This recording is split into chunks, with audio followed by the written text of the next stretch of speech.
Good morning. उम्मीद करते हैं आप सब लोग स्वस्थ होंगे और तैयारी आपकी जारी होगी इसी उम्मीद के साथ कि हम लोग जो फास्ट रिवीजन कर रहे हैं एमसीक्यू फॉर्म में, आज उसी सीरीज में मुगल डायनेस्टी या मुगल वंश को आपको देखना है। तो जैसा कि आप जानते हैं कि मुगलों को दो भागों में बांटा जा सकता है अध्ययन के दृष्टिकोण से। अगर आप स्टडी करना चाहें तो मुगल दो पार्ट में डिवाइडेड हो सकते हैं। एक पहली जो पीढ़ी है महान मुगलों की है और दूसरी पीढ़ी कमजोर यानी वीक, लेटर मुगल्स वीक हैं। महान मुगलों में आपको पता ही है और नहीं पता है तो आज पता लगाइए। क्रम बाबर है, हुमायूं है, अकबर है, जहांगीर हैं। एक लंबी परंपरा आपको दिखाई देगी जो लंबे समय तक भारत पर शासन करती है। शाहजहां है और अंततः औरंगजेब है। सभी राजाएं अपने कार्य अपने कद से काफी बड़े हैं, इसलिए प्रश्न की संख्या भी ठीक ठाक रही है सबसे। हुमायूं से शुरुआत, बाबर से शुरुआत करेंगे आज के प्रश्न की, आज की सीरीज की, आज के वीडियो की। तो सबसे पहला प्रश्न, मुगल शब्द का अर्थ क्या होता है? तो मुगल शब्द का अर्थ होता है बहादुर। और बहादुर क्यों है? क्योंकि इनके अंदर दो तरह के जो आक्रमण है, महान आक्रमणकारी चंगेज और तैमूर का ब्लड है। इन दोनों इनमें या बाबर में कहेंगे, क्योंकि फाउंडर बाबर है भारत में मुगलों का। तो तैमूर की पीढ़ी से उसका पिता आता है और चंगेज की पीढ़ी से उसकी मदर यानी माँ आती है, कुतलुग निगार। कुतलुग निगार याद रहे तो नाम कोई प्रॉब्लम, लेकिन ये थोड़ा सा ठीक है, आपको मेमोरी ठीक हो जाएगी इससे।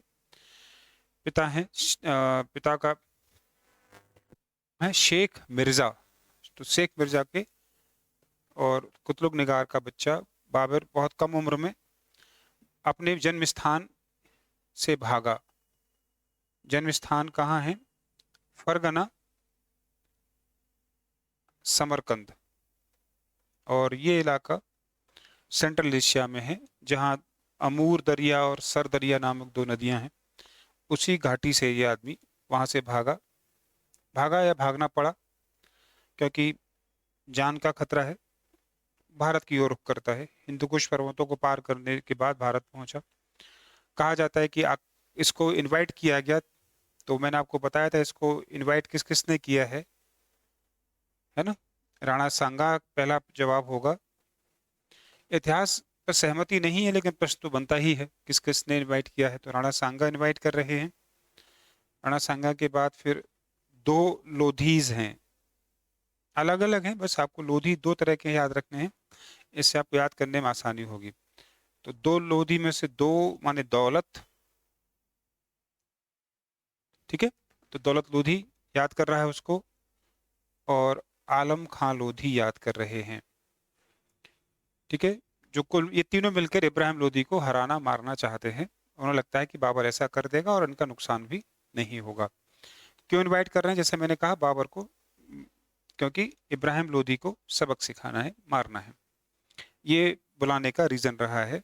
तो प्रश्न नंबर 1, 2, 3, 4 और ये 5 और 6, ये प्रश्न आपके अब तैयार हैं। किसने बुलाया, किस कारण से बुलाया, कहाँ से बुलाया, ठीक है? तो याद रखिएगा। चलिए, तो सबसे पहले जब भारत आया तो भारत पर कब्जा काबुल रास्ते में पड़ा। काबुल ही पड़ता था सबसे बड़े शहर या स्थान के रूप में, तो काबुल पर कब्जा है। भारत में प्रवेश करते समय किस पे कब्जा है? काबुल पर उसका कब्जा दिखाई देता है, ठीक है? यहाँ पर उसको उसकी ताकत मिल जाती है और ताकत कहाँ है, आर्टिलरी हैंडलर्स हैं, तोपची हैं। और बाबर की जीत का कहीं भी कारण होगा तो बेसिकली उसके लड़ने के तरीके और उसकी तोप यानी आर्टिलरी या कैनन्स उसकी स्ट्रेंथ है बेसिकली।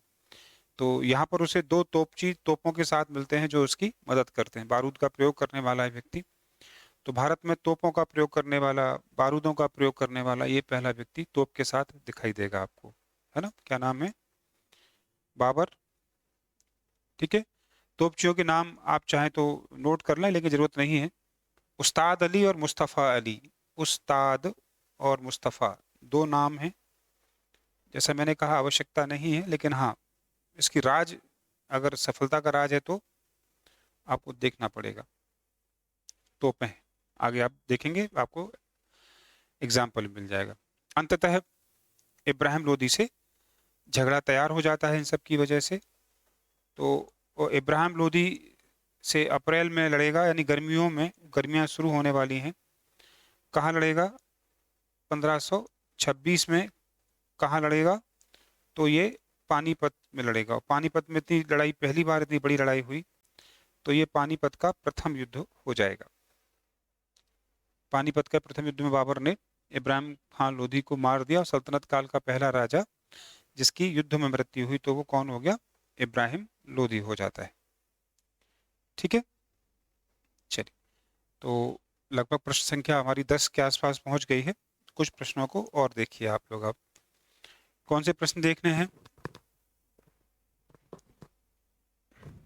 इसमें, जैसा मैंने कहा उसको लड़ने का तरीका बहुत अच्छा है, लगभग छापा मार है। उस पद्धति को क्या कहा गया, तुलगुमा पद्धति कहा जाता है। किस पद्धति से लड़ा वो, तुलगुमा पद्धति, TULGUMA, तुलगुमा मेथड से लड़ा, तोपों की सहायता से लड़ा, और परिणाम विक्ट्री हो गई। ठीक है, तो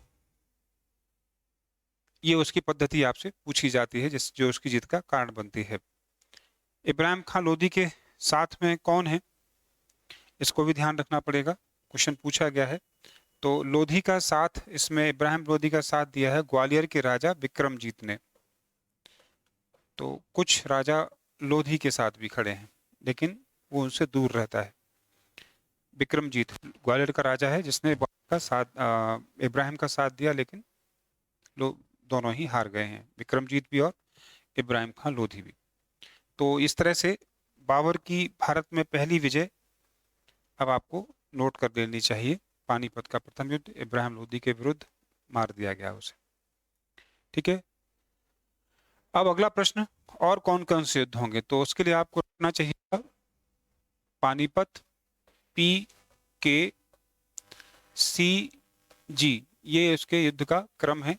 तो क्रम भी कई बार पूछ लिया गया है। तो P for Panipat, K for Khanwa, C for Chanderi, और G फॉर घाघरा।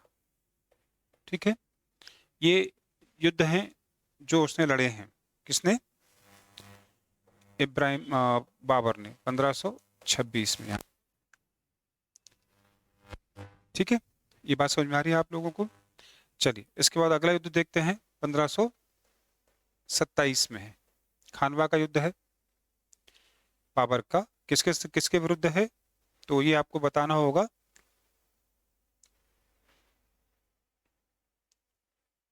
राणा सांगा का। तो राणा सांगा को हराया, राणा सांगा अर्थात संग्राम सिंह, मैंने पहले बताया था आपको। राणा सांगा को क्यों से लड़ाई, क्या क्या कारण बना, तो लड़ाई कुछ नहीं थी, केवल खुन्नस थी कि राणा सांगा ने मुझे इनवाइट किया। बाबर कहता है कि तुमने मुझे इनवाइट किया, लेकिन तुमने मेरा साथ नहीं दिया, कहाँ, पानीपत के पहले वॉर में, इसलिए तुम्हें सबक सिखाना है। तो एक तरह से सबक सिखाने के लिए है, और कहीं ना कहीं राजपूताना भी नियंत्रण में आने था। तो राणा सांगा, यहाँ राणा सांगा का साथ लोधियों ने दिया फिर, लेकिन फिर भी राणा सांगा हार गया। ठीक है, राणा सांगा के साथ कौन आया देने के लिए, एक और वो था मेदिनी राय। मेदिनी राय, ये मेदिनी राय कौन है, ये चंदेरी के राजा हैं। तो अगला युद्ध कौन सा होगा, चंदेरी का युद्ध हो जाएगा। ठीक है, चंदेरी का युद्ध 1528 में, यानी हर साल एक युद्ध लड़ रहा है बाबर। हर साल एक युद्ध आपको बाबर को लड़ना है, क्रम से ध्यान रखिएगा। किसको हराया? मेदिनी राय को हराया। इसमें बाबर का साथ किसने दिया?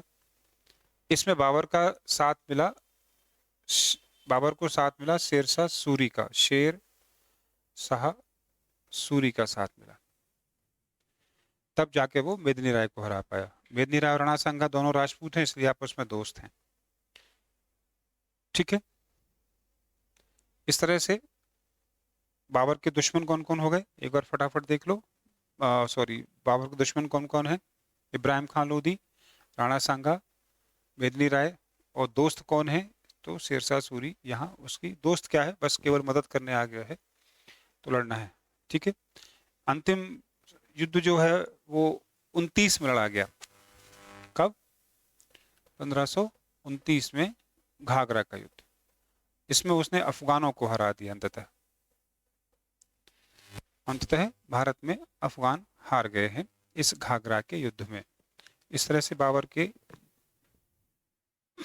जीवन में भारत के 4 युद्ध हुए, जिनसे बाबर और आगे के मुगलों को भारत में रहने का रास्ता बन जाता है। कहा जाता है कि ये युद्ध, इसके बारे में खूबी पूछी जाती है, तो ये युद्ध कहा जाता है पानी और स्थल, यानी जल और स्थल दोनों पर लड़ा गया है। पानी और स्थल दोनों पर इसकी फाइट हुई है। ठीक है, ये क्वेश्चन बनता है।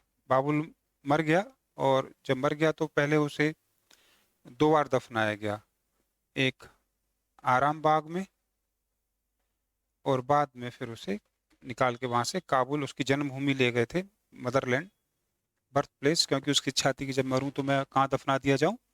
अपनी मातृभूमि में दफनाया जाऊं। तो बाद में उसको वहां काबुल दफना दिया गया। तो एक मुगल राजा जो 2 बार दफनाया गया, क्वेश्चन बन जाएगा हिस्से। ठीक है, बाबर पढ़ा लिखा सभ्य आदमी है, इसलिए अपनी ऑटोबायोग्राफी भी लिखता है, तुजुक ए बाबरी। ये भी टर्क है, लेकिन अपने आप को मुगल बोलता है। ठीक है, उपाधि क्या है इसकी? पादशाह है, पादशाह। पादशाह का मीनिंग मैं थोड़ी देर बाद बताऊंगा आपको।